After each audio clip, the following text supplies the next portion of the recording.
السلام علیکم ورحمۃ اللہ وبرکاتہ۔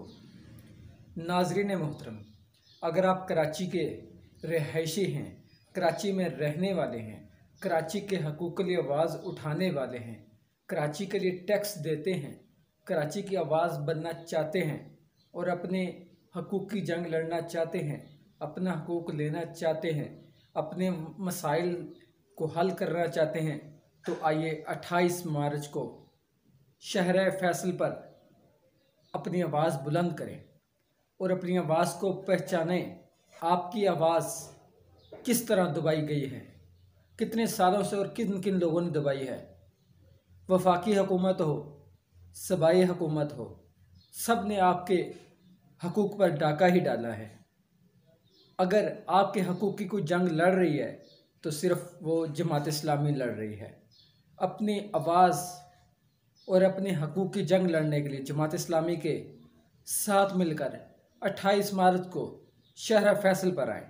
آپ کے حقوق کی جنگ لڑنے کے لیے حافظ نعیم الرحمن میدان میں اترے ہیں، اس کے ساتھ شانہ بشانہ کھڑے ہوں تاکہ آپ اپنے حقوق اور اپنے مسائل حل کر سکیں۔ اس نے آپ کے لیے نادرا کا دروازہ کھٹکھٹایا، اس نے آپ کے لیے نیپرا کا دروازہ کھٹکھٹایا، اس نے آپ کے لیے بجلی بند کرنے کے خلاف دروازہ کھٹکھٹایا، اس نے آپ کے لیے مہنگائی کو روکنے کے لیے دروازہ کھٹکھٹایا، اس نے تو آپ کے لیے جیل بھی کاٹی۔ پھر بھی آپ کیوں خاموش ہیں؟ کیا آپ اپنا حق لینا نہیں چاہتے؟ اگر آپ اپنا حق لینا چاہتے ہیں تو آئیے 28 مارچ کو شہر فیصل پر اپنے دوستوں کے ہمراہ، اپنے فیملی کے ہمراہ سب مل کر اپنے حقوق کی جنگ لڑنے کے لیے اکٹھے ہوں۔ آپ کو اس ویڈیو میں بتاتا ہوں کہ حافظ نعیم الرحمن آپ سے کیا چاہتے ہیں اور جماعت اسلامی کی قیادت آپ سے کیا چاہتی ہے۔ ہمارا مطالبہ ہے کہ فوری طور پر بلدیاتی انتخابات کروائے جائیں۔ مردم شماری میں یہ جو پی ٹی آئی کے لوگ کہتے ہیں کہ ہم کہتے ہیں، وہ بھی یہ کہتے ہیں کہ آدھی آبادی ہماری کھا لی گئی ہے، لیکن منظوری بھی اسی کی دے دیتے ہیں، تو یہ دو رنگی نہیں چلے گی۔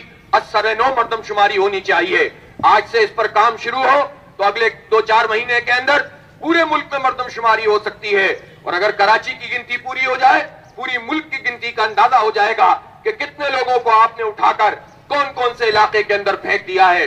اس لیے با اختیار شہری حکومت، فوری بلدیاتی انتخابات، مردم شماری دوبارہ اور انفراسٹرکچر کے حوالے سے ہم یہ سمجھتے ہیں کہ ہمارے کام ہونے چاہیے۔ 28 مارچ کو جماعت اسلامی کراچی میں ایک بہت بڑا شو کر رہی ہے، عوامی قوت کا مظاہرہ کر رہی ہے انشاءاللہ، اور قائد آباد سے گورنر ہاؤس تک پوری شارع فیصل پر بہت بڑی ریلی نکالی جائے گی۔ اور یہ ریلی جو نکالی جا رہی ہے اس کا ایک مقصد یہ ہے کہ یہ حکومتی جماعتوں نے خاص کر اور دیگر جماعتوں نے جس طرح کراچی کو نیشنل ایجنڈے سے نکال باہر پھینکا ہے اور کراچی کسی کا موضوع نہیں ہے، تو جماعت اسلامی کراچی کے ایک اسٹیک ہولڈر ہے، اور ہم ان ساری پارٹیوں کو بھی اور حکمرانوں کو بھی ایکسپوز بھی کرنا چاہتے ہیں اور اپنا حق مانگنا چاہتے ہیں۔ ہم اس 1100 ارب روپے کے پیکیج کا حساب لیں گے 28 مارچ کو عوامی قوت سے، کہ جس کا اعلان پرائم منسٹر نے کیا تھا اور جس میں چیف منسٹر اور جو کولیشن پارٹنر ہیں ایم کیو ایم وہ بھی شریک تھی، اور کراچی ٹرانسفارمیشن کمیٹی قائم ہوئی تھی۔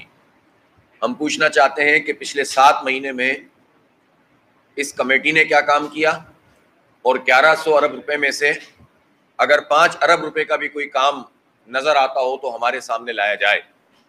12 سال سے پاکستان پیپلز پارٹی صوبہ سندھ میں براہ راست لگاتار حکمران ہے، اور سن 70 سے اس کی حکومت قائم ہے۔ ایم کیو ایم کو حکومتوں میں شامل ہونے کا ایک وسیع تجربہ ہے، اور 1988 سے لے کر آج تک چند وقفوں کے علاوہ وہ حکومت میں شامل رہی ہے۔ پاکستان مسلم لیگ نون کئی مرتبہ ملک میں حکمرانی کرتی رہی ہے، اور اس پی ٹی آئی کے دور سے پہلے 5 سال وفاقی حکومت نون لیگ کے پاس تھی۔ اب 2.5 سال سے پاکستان تحریک انصاف کی حکومت ہے، جس نے کراچی سے قومی اسمبلی کی 14 نشستیں جیتی ہوئی ہیں. ان سب پارٹیوں کو اگر دیکھا جائے تو ایک چیز ان میں کامن ہے, اور وہ کراچی کے عوام کے خلاف ان کے فیصلے ہیں. ان کو نظر انداز کرنا ہے, یہاں پر کرپشن اور لوٹ مار کرنا ہے. آپ جتنے ایریاز میں دیکھتے چلے جائیں آپ کو یہ سب ایک نظر آئیں گے. نون لیگ کی حکومت جو ہے وہ ختم ہوئی 2018 میں, 2.5 سال کا عرصہ گزر گیا, پاکستان تحریک انصاف کی حکومت ہے. مردم شماری کا مسئلہ جس پر یہ سب کہتے ہیں کہ ہاں کراچی کی آبادی کم گنی گئی ہے, لیکن میں پوچھنا چاہتا ہوں کہ پرائم منسٹر عمران خان, پاکستان تحریک انصاف اور MQM جو کراچی کے معاملات کو سامنے رکھ کر تمام مراحت اپنے لیے حاصل کرتی رہی, ہمیشہ وزارتیں لینی ہو تو کراچی کے 4 ایشو کھڑے کرو, وزارت پکڑو اور گھر بیٹھ جاؤ. اپنے لیے مراحت حاصل کرنی ہو, اپنے قبضہ شدہ دفاتر کو کھولنے کی بات کرنی ہو تو بلیک میل کرو, کراچی کے لیے کچھ نہیں کرو. یہ وتیرہ ہمیشہ سے MQM کا رہا ہے, اور MQM اور پاکستان تحریک انصاف کی مشترکہ وفاقی حکومت ہے. کوٹا سسٹم 10 سال کے لیے 1973 کے آئین میں صرف اس لیے لگا تھا کہ اپ گریڈ کرنا تھا انٹیریئر سندھ کو, لیکن 10 سال کیا, 20 کیا, 30 کیا, 40 سال میں بھی یہ کام نہیں ہو سکا, 45 سال میں بھی یہ کام نہیں ہو سکا. بلکہ ہوا یہ کہ سندھ کی شہری آبادیوں کے ساتھ بدترین سلوک کیا گیا. نہ صرف یہ کہ وفاقی ملازمتوں میں اس کوٹے پر کے مطابق بھی عمل نہیں کیا گیا, جعلی ڈومیسائل بنا کر کراچی کا اور شہری آبادیوں کا حق مارا جاتا رہا. اور دوسری طرف صورتحال یہ ہے کہ اس کوٹا سسٹم میں پہلے تو 10-10, 20-20 سال کے لیے اضافہ کیا جاتا تھا. اس مرتبہ تو یہ کام ہوا کہ عمران خان صاحب اور ان کی کابینہ اور MQM نے مل کر غیر معینہ مدت کے لیے کوٹا سسٹم میں اضافہ کر دیا. پھر جو صوبائی ملازمتیں ہیں اس کی صورتحال آپ دیکھیں, اس پر کیوں نہیں بات کرتی ہیں جماعتیں. سندھ سیکریٹریٹ چلے جائیں, آپ کو کوئی نظر آتا ہے کراچی کا کوئی نوجوان, کوئی بزرگ, کوئی 60 سال سے کم عمر کا ملازم؟ آپ تمام اداروں کے اندر چلے جائیں, خاص طور پر لسانیت پروان چڑھائی جا رہی ہے, جس کو ہم کنڈم کرتے ہیں. لسانیت نے پہلے بھی شہر کا بیڑا غرق کیا ہے, صوبے کا اور ملک کا, اور اب بھی بیڑا غرق ہوگا. لیکن پیپلز پارٹی کی حکومت تعصب کے ساتھ یہ کام کرتی ہے, اور کوئی اس پر سوال کرنے والا نہیں ہے. حکومتوں میں انجوائے کرتے رہتے ہیں, سوال نہیں کرتے. اور جعلی ڈومیسائل بنا کر بھی جو حق ہے یہاں کے کراچی کے شہریوں کا, سندھ کے شہری آبادیوں کا, وہ حق مارا جاتا ہے. بے روزگاری بڑھ رہی ہے. دوسری طرف صورتحال یہ ہے کہ تعلیم, جس کو کہا گیا کہ اب یہ صوبائی سبجیکٹ ہے, اگر یہ صوبائی سبجیکٹ ہے تو پھر یہ وفاق میں مل کر یکساں نصاب کے نام پر جو کام ہو رہا ہے وہ کیوں ہو رہا ہے؟ جبکہ میں آپ کو پورے میڈیا کے سامنے ذمہ داری سے کہتا ہوں کہ PTI کی حکومت ہو, پیپلز پارٹی کے لوگ ہوں, یا نون لیگ ہو, یا MQM ہو, جتنے بھی حکومت میں شامل لوگ ہیں, یہ سارے کے سارے کبھی بھی ایک نظام, ایک نصاب نہیں بنائیں گے. یکساں نظام کا مطلب یہ ہے کہ پاکستان کے غریب اور امیر کا بچہ ایک جگہ اسکول میں پڑھ سکتا ہو, ایک جیسا معیار اس کو دیا جائے. یکساں نظام اور یکساں نصاب کا مطلب یہ ہے کہ تعلیم بیچی نہ جائے, بلکہ تعلیم کو فراہم کرنا گورنمنٹ کی ذمہ داری ہو, ریاست کی ذمہ داری ہو. ریاست اس ذمہ داری سے بری ذمہ ہو چکی ہے. پھر بنیادی تعلیم بھی لوگوں کو نہیں مل رہی. صحت کا شعبہ آپ کے سامنے ہے. اگر یہ جو NGOز اپنے وارڈ ختم کر لیں جو سرکاری اداروں کے اندر موجود ہیں, تو آپ مجھے بتائیں کہ سرکاری شعبے میں کون سا اسپتال ہے جو ٹھیک کام کر رہا ہے؟ ان سب کا حال آپ جا کر دیکھیں. بدترین ICU کی صورتحال یہ ہے کہ مکھیاں بن بنا رہی ہوتی ہیں, مٹی پڑی ہوئی ہوتی ہے. تو یہ صورتحال ہے جس کا سامنا کراچی کے لوگ کر رہے ہیں. سڑکیں تک تعمیر نہیں کی گزشتہ 7 مہینے میں, اور 7 مہینے گزرنے کے باوجود, اعلان کے 7 مہینے گزرنے کے باوجود پیچ ورکنگ کا کام نہیں ہو سکا. K4 منصوبہ اب وابڈا کے سپرد ہو گیا. آج سے 16 سال پہلے منظوری ہوئی تھی K4 کی, 16 سال بعد دوبارہ منظوری دے دی گئی, اور آئندہ 5, 6, 7 سال تک کراچی میں پانی کا اضافہ K4 کے ذریعے سے ممکن نظر نہیں آتا. گرین لائن منصوبہ 2.5 سال لگا دیے نون لیگ نے, 2.5 سال لگا دیے PTI نے, ابھی تک مکمل نہیں ہوا. لاہور میں یہ میٹرو 11 مہینے میں بن گئی تھی. تو ہمارا جرم کیا ہے؟ ہمارا جرم یہ ہے کہ ہم 2500 ارب روپے انکم ٹیکس دیتے ہیں کراچی کے لوگ. ہمارا جرم یہ ہے کہ ہم جو ہے پاکستان کی معیشت کو چلاتے ہیں. ہمارا جرم یہ ہے کہ ہم سندھ کے 95% ریونیو کو جنریٹ کرتے ہیں. اس لیے ہمیں جو ہے وہ اس طرح نظر انداز کرتے ہیں. تو ہم اہل کراچی کے سامنے یہ مقدمہ لے کر گلی گلی بازار بازار جا رہے ہیں. میں پچھلے 4-5 دن مسلسل کراچی کی گنجان آباد علاقوں میں موو کرتا رہا ہوں, لوگوں سے ملا ہوں. لوگوں کے اندر ایک پریشانی ہے. لوگ کہتے ہیں کہ کوئی حکومتی جماعت ہمارا کوئی مسئلہ حل نہیں کرتی. کوئی حکومت نہیں ہے اس شہر کے اندر. جس کا چاہتا ہے دل وہ جگہوں پہ قبضہ کر لیتا ہے. اور ایک قبضہ مافیا ہے جن کو بہت بڑے بڑے بااثر لوگوں اور اداروں کی سرپرستی حاصل ہے. یہ اور اس پہ سب پارٹیوں کا اتفاق ہے. میں پوچھنا چاہتا ہوں کہ ان جماعتوں میں اختلاف کس بات پر ہے؟ کم از کم کراچی دشمنی میں ان چاروں جماعتوں کا اتفاق ہے. اس لیے کہ کے الیکٹرک کی سرپرستی نون لیگ نے بھی کی, پیپلز پارٹی نے بھی کی, ایم کیو ایم نے بھی کی, اور اب پی ٹی آئی بھی کر رہی ہے. کوٹا سسٹم پر ان سب کا اتفاق ہے. کراچی کو ملازمتیں نہ دینے پہ ان چاروں جماعتوں کا اتفاق ہے. کراچی کو کا بیڑا غرق کرنے, اس کی سڑکوں کو تعمیر نہ کرنے, اس کو پانی نہ دینے پر ان چاروں جماعتوں کا اتفاق ہے. تو پھر فرق کیا ہے ان میں؟ تو کراچی کے لوگوں کو بیدار بھی ہونا پڑے گا اور مایوسی سے نکلنا پڑے گا.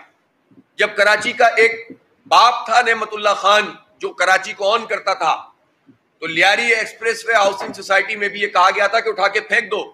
انہوں نے کہا جب تک نہیں بنے گا, جب تک ان لوگوں کو متبادل نہیں دیا جائے گا. اور 16,000 خاندانوں کو متبادل فراہم کیا گیا ایمانداری کے ساتھ.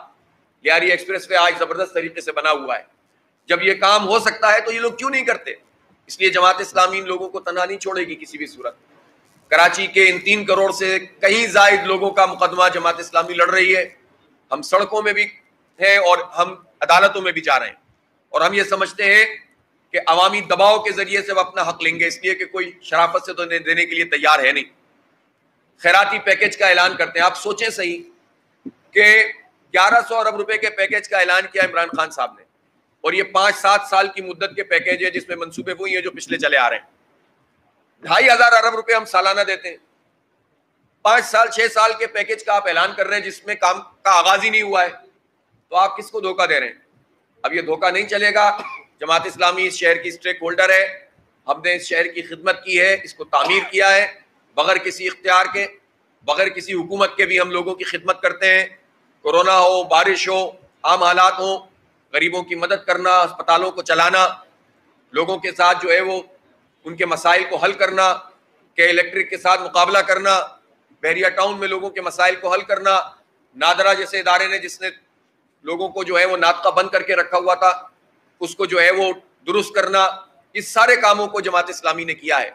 میں کراچی کے عوام سے اپیل کرتا ہوں کہ 28 مارچ کو 2 بجے قائد آباد سے گورنر ہاؤس تک ایک شاندار ریلی ہوگی. پورے کراچی سے جلوس نکلیں گے. ہم نے اس کا پورا پلان بنا لیا ہے, اور کم از کم جو ہے وہ 100-150 مقامات سے چھوٹے جلوس, اور پھر یہ 11 بڑے جلوسوں کے اندر, بڑی ریلیوں کے اندر تبدیل ہوں گے, اور پھر یہ سب کے سب آ کر شارع فیصل پہ ملیں گے, اور پھر یہ گورنر ہاؤس کی طرف جو ہے وہ یہ ریلی آگے بڑھتی جائے گی, جو ہے وہ مارچ کرے گی, اور گورنر ہاؤس پر پہنچ کر ہم آئندہ کے لائے عمل کا اعلان کریں گے. ہمارا کوئی ایجنڈا نہیں ہے سوائے اس کے کہ کراچی کو اس کا حق دو. ہمارا کوئی ایجنڈا نہیں ہے سوائے اس کے کہ ہمیں صحیح گنو, کوٹا سسٹم ختم کرو, ملازمتیں دو, کہ الیکٹرک کا لائسنس کینسل کرو. ہمارا کوئی ایجنڈا نہیں ہے سوائے اس کے کہ 1100 ارب روپے کا حساب دو, اور بلدیاتی انتخابات منعقد کرائے جائیں. میرا آخری سوال یہی ہے, اور یہ سب سے پرائم سوال بھی ہے, کہ پیپلز پارٹی بلدیاتی انتخابات کا اعلان کیوں نہیں کرتی؟ وہ کہتے ہیں کہ مردم شماری کی نوٹیفیکیشن نہیں ہو رہی. تو مردم شماری تو نوٹیفائی 2018 میں بھی نہیں ہوئی تھی, پھر قومی انتخابات کیسے ہو گئے تھے؟ تو بلدیاتی انتخابات کے پیچھے سے بچنے کے لیے مردم شماری کے پیچھے چھپتے ہیں, اور مردم شماری سے بچنے کے لیے سی سی آئی کے پیچھے چھپتے ہیں, اور سی سی آئی میں مل کر یہ اگلی میٹنگ طے کر لیتے ہیں. تو پی ٹی آئی میں اور پیپلز پارٹی میں بلدیاتی انتخاب نہ کرانے پر ایک اتحاد ہے, ایک اتفاق ہے. وہ پنجاب اور کے پی میں نہیں کرا رہے, یہ سندھ میں نہیں کرا رہے. جب تک بلدیاتی انتخاب نہیں ہوگا اور امپاورڈ سٹی گورنمنٹ کا نظام نہیں ہوگا, با اختیار شہری حکومت کا, تو یہ مسائل اسی طرح سے چلتے رہیں گے. تو ہماری یہ جدوجہد با اختیار شہری حکومت بلدیاتی انتخاب کے انعقاد، مردم شماری کو جو ہے وہ اثر نو فوری طور پر کروانے اور کراچی کے ان تمام مسائل کو حل کرنے کے لیے میں اہلیان کراچی سے اپیل کرتا ہوں کہ اس ریلی میں شرکت کریں۔ بہت شکریہ۔ اس ویڈیو کو اور اس پیغام کو ضرور شیئر کریے تاکہ آپ کا ایک پیغام ہر کراچی کے فرد تک پہنچ جائے، تاکہ وہ اپنا حق لینے کے لیے 28 مارچ کو شارع فیصل پر نکلے۔ اگر آپ اکیلے نکلیں گے تو آپ کے مسائل حل نہیں ہوں گے۔ جس دن پورا کراچی باہر نکلے گا اس دن آپ کا حقوق آپ کے ہاتھ میں ہوں گے۔ آپ کے ساتھ حافظ نعیم الرحمان گورنر ہاؤس پر دھرنا دیں گے۔